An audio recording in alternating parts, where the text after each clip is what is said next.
authentic content. Okay, so Doomsday, when Tony, or not Tony Stark, Doctor Doom is kneeling down and like This is already false reaching. information. Doctor Doom is literally kneeled down next to Franklin, right? End of Fantastic Four. Yes. Okay, so we take that scene as like, oh, Doctor Doom is this villain. He's always like this villainous guy. And when Sue left the room, you hear the teleporter thing, and when she's coming back, that's when Doom's sitting there, kneeled down. People think, do you take that? How do you take that scene? Like, do you think that Doom is there to hurt someone, like villainous intent? Like, how do you read that scene? I mean, as somebody that doesn't really know much of anything when it comes to like comics or really Doom's character, how I took that scene is, I don't know, it could go one or two ways. He could be showing up there, could be like, hey, this is like a chosen one. I want him to be my apprentice or whatever, and I'm going to raise him in the ways.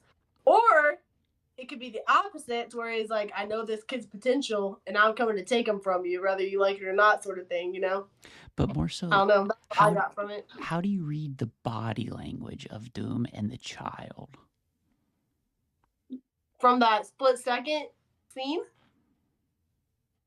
I have to rewatch it because I take well. it as Doom is knelt down and he's got his mask off and he's kind of like caressing the kid's arm. So he's got like his hand on his arm gently, and the kid's like literally reaching out to Doom. So I think like he's like building a trust thing with him, like taking the mask off, like, hey, like almost like an uncle type thing. Like he was kneeled down like an uncle, okay? And when Sue comes around the corner, throughout the entire movie, she's like, she uses her powers and like boom, she just uses them immediately. There's no messing around because she's like hitting Silver Surfer with him, Galactus. It don't matter. She like sees Doom and she like kind of like doesn't do anything for a moment. Right. I say she knows Doom. They obviously have a history because in the comics they have a history. Oh, okay. So Reed, Sue's husband, Reed and Victor, before he became, we'll just call it Dr. Doom. Okay. Him and Reed were like roommates together in college. Okay. Okay. Yeah. So they have a history. Obviously, if it's a movie, we don't know what that history is. They might not have a history because they change it from the comics.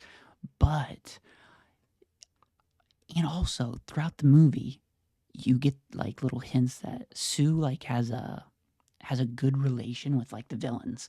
Like Mole Man's like, oh, I don't like the surface dwellers, but like Sue is like understandable and stuff like that. And like even when Mole Man at the end of the movie, he's like trying to basically start stuff with the team and like you gotta lather me up and stuff like that. And Sue's like, all right, I'll talk to you. Like, and so the comics, like Sue and the villains usually like can like have peace talks in a way. Okay. I think Doom is there to talk to Sue, to get Sue to have Reed talk to Doom. Because I think, okay, you got the movie coming out, Avengers Doomsday, right? Right. Tony Stark. We know that Tony Stark was playing Doom in that scene. It was confirmed by the director. That was Robert Downey Jr. in that mask. That was confirmed. I'm so confused. Is Tony Stark though? Oh, that's a whole other thing, though. That's a whole other thing. It's Iron Man. It's a whole other thing. That's a whole other thing I gotta explain to you, though. Okay, so it's not Victor or whoever Doomsday is. It's actually Tony Stark. Okay, so well, since you ask, I'm gonna try and give you the main theory that I think it is. Okay, so you have you have Robert Downey Jr. He's gonna play Doctor Doom, so he's gonna look like our Tony Stark. We'll just call it our Tony Stark, 616 Tony Stark. That's what the name of our universe is. Why is Doom from another universe going to look like our Tony Stark? Right. I say that our Tony Stark is not a real Tony Stark. He's a real. Our Tony Stark. He's a real. He's a real Victor Von Doom. Because yeah, okay. So in Endgame, when Tony goes back to is doing the time heist. You remember when he meets his father, Howard? Yeah. They're like at the base, and he's like asking him questions. He's like, "What would you say to like, for yourself? No amount of time would buy anything." Like, you know what I mean? And he asks like his wife. He's like, "Yeah, my wife's pregnant with our first child too." And Tony's like, "How far along is she?" And he's like, "She's out to like here." And Tony in that scene like does a double take. He's like he's I read that scene as Tony knows that doesn't line up with his own birth. I noticed that too, but I thought I was just being like overthinking it, that scene. So then you have to, so there's all these different pieces you have to take. You have to ask, why is the X-Men not in our universe? Why is the Fantastic Four and Doom not in our universe? And that is because we have the sacred timeline that Kang from Loki created. He explains it at the end of he makes the timeline and prunes what turns it into chaos. I think Kang, what is he called? The God of Time, something like that. Not Kang the Conqueror. He's called like a specific name. That specific Kang is called a specific name. The one that's watching the timelines. Yes. I think Kang, for some reason, took our Tony Stark out of our timeline, however happened, and took Victor Von Doom as a child and gave him to the Stark family to raise.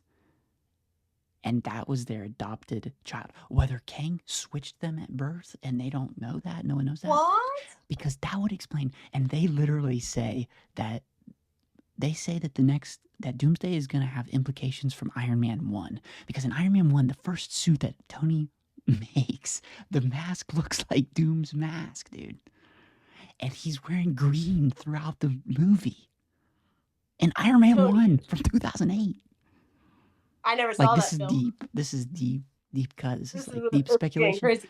Yeah, but what? I thought whenever whoever's in charge of watching the timelines, they can't leave that throne. It's like you're trapped there. Like remember, like Loki, he like takes over the throne or whatever. He's stuck there to like. Kang, what is it? What is his name? I gotta look it up.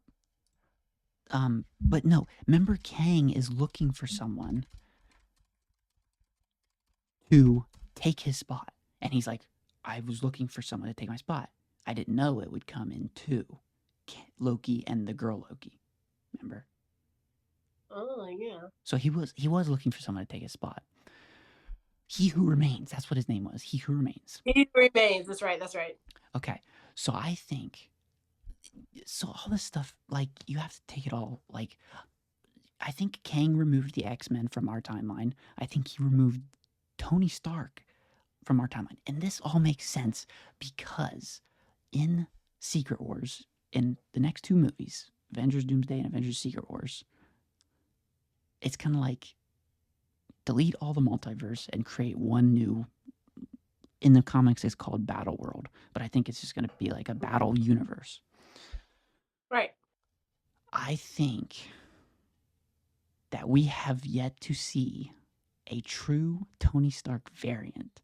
And that's why we haven't seen a Tony Stark variant, because in the MCU reboot, we're going to finally see our first Iron Man Tony Stark, our true Tony Stark. And this all lines up because imagine Doom. Why would Doom look like our Tony Stark? This is the only reason I could come up with. Is that our Tony Stark is Doom. If 828, the one from the Fantastic Four, that's what the Doom is that we're going to see in Doomsday. He's going to be from the Fantastic Four universe. The one that we saw at the end with Franklin. Okay. This is chaos, man. I think that we just haven't seen our true Tony Stark yet. And that's how they're going to reboot it and recast it. Because, like, when Spider-Man, when all these people find out that, like, our Tony Stark that we thought was like a good person this whole time was Victor Von Doom, and he really wasn't Tony Stark. It's gonna be like Mhm. it's probably gonna be like no matter who you are, even if like you can still like change because even with your circumstances around you or something. Because Victor Von Doom is like a horrible, terrible person. Like he just wants to be God. Right. Well, Tony Stark, our Tony Stark, what kind of was like narcissistic. What like kind of Right. like what Doom is. Like I am Yeah. Doom, like Right. talking in third person all the time. Yeah. So Right. Because like the whole thing is like having proof that he has a heart, kind of thing and stuff. Right. yes, dude, I think that I think that we haven't seen Tony Stark yet. And when okay, what I was getting to was I think that when Doom, the reason we didn't see Doom in the Fantastic Four movie, like even though he's from that universe, he was off. Okay. He was off doing something. You remember the scene where it said Latveria when they were doing like the United Nations thing, and they showed all the Yes. seats and Latveria wasn't there. Like that's Doctor Yeah. Doom. That's the country that he comes from. I think he was Okay. gone and studying the multiverse and the incursions and the collapse of the multiverse. Okay. I think either he has realized or he's going to come to realize that He Who Remains took a Victor Von Doom from another universe and made it a Tony Stark variant, and that's going to floor Victor. Yeah, He's but our Tony Stark's dead, so why is that going to matter to him? That's a great point you just came up with. I know you didn't see Multiverse of Madness, okay? Multiverse of Madness, Doctor Strange. There is a term called dream walking. Wanda, it's in the. Did you ever watch WandaVision? WandaVision? Yeah. I think it might be in that too. But there's a term called dream walking. And when a variant of yourself dies in another universe, you can like tap into that and like have a dream of that. Yes. I think Yes. that somehow when Tony dies in our universe, which is I'm claiming to be a Victor Von Doom variant, Right. the 828 Doom is going to like sense that somehow. And then you have the whole anchor beings thing. You didn't watch Deadpool and Wolverine, did you? No, I didn't. Did you? Yeah. So when You did? yeah. So there's something called an anchor being. Each universe has an anchor being. Sometimes it's two, I think, and sometimes it's one. But it's like, okay, say Spider-Man is our anchor being. If and when Spider-Man dies, the universe starts dying, and it's just gonna die. Right. That's how it's explained. It doesn't say how long it's gonna take. It doesn't say it just an anchor being. Iron Man might be an anchor being. Like our Tony Stark might be an anchor being. I don't think so though. I think it's Spider-Man because obviously our universe isn't dying.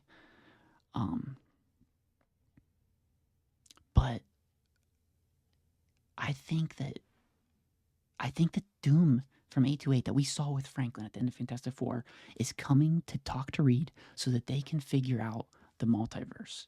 Because like the multiverse is exploding. No universes matter except our universe, the 616. So this is all speculation. This isn't what's going to actually happen in this film. This is what you think is going to happen. Yeah, I mean, this is my best guess.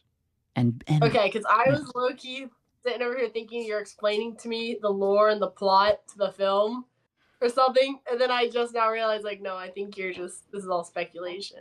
I mean, it's just, what do you? I guess how do you think? How do you see Robert Downey Jr. as Dr. Doom and it not be weird and corny and goofy? Well, because like, how do they bring him back? What's the best way to bring him back? Wait, what do you mean?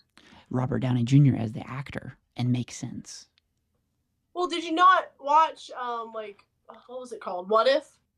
No, I don't. I feel like with What If, you never watched that. I feel like that is a good show because it portrays like how in every universe there could be a different variant of you. Anything that you could imagine, you could be that. So like in some of the What If episodes, Peggy, who was like Steve Rogers' girlfriend or whatever, she becomes Captain America. Doesn't she become like British Captain America though, or something? Yeah, like a British Captain America. It's just like it's stuff like that, where it's like I don't find it shocking that like out there in the multiverse there's a Victor Von Doom, Tony Stark. I mean, it very well could be, because even in the comics, I mean, Doom takes Iron Man's armor at points, but I just think Right. like that's so cheesy and corny to just like bring back Robert Downey Jr. to make him a Doom variant. It's like, I don't know. I think it would be. I think, bro, they don't want to spend that money. They paid. Okay, so after Endgame, you didn't hear a word from Robert Downey Jr. about Marvel. He didn't speak Why? about it at all. Is there a reason? There is a reason. Do you want to know the reason? Toward the secrecy. No, you want to know the reason? They just What? paid him $100 million for 2 movies.